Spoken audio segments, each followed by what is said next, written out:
పాకిస్తాన్ సైన్యం అనేటటువంటిది అతిపెద్ద మోసపూరితమైనటువంటి సైన్యం. పాకిస్తాన్ అనే దేశం పుట్టాక ఇంతవరకు అది గెలిచిన ఒక్క యుద్ధం పేరు చెప్పండి.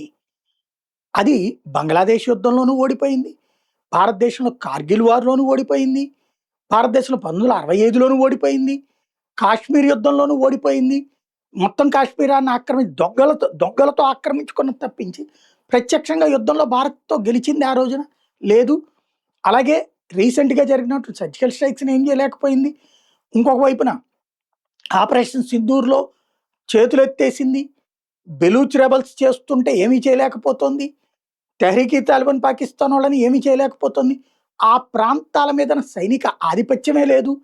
చివరికి ప్రపంచానికి మాత్రం మేము శక్తివంతమైన సైనికులు అని చెప్తారు.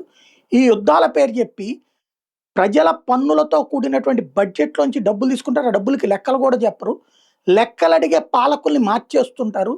పాకిస్తాన్‌కి అతి పెద్దదైనటువంటి శాపం ఏదైనా ఉందంటే అక్కడి సైన్యమే. ఈ మాట మనం చెప్పట్లేదు. పాకిస్తాన్ వ్యవహార శైలి, సైనిక వ్యవహారాల మీదన రీసెర్చ్ చేసినటువంటి క్రిస్టినే ఫెయిర్ జార్జ్ టౌన్ ప్రొఫెసర్ చెప్తున్న జార్జ్ టౌన్ ప్రొఫెసర్ క్రిస్టియనే ఫెయిర్ చెప్తుందనమాట.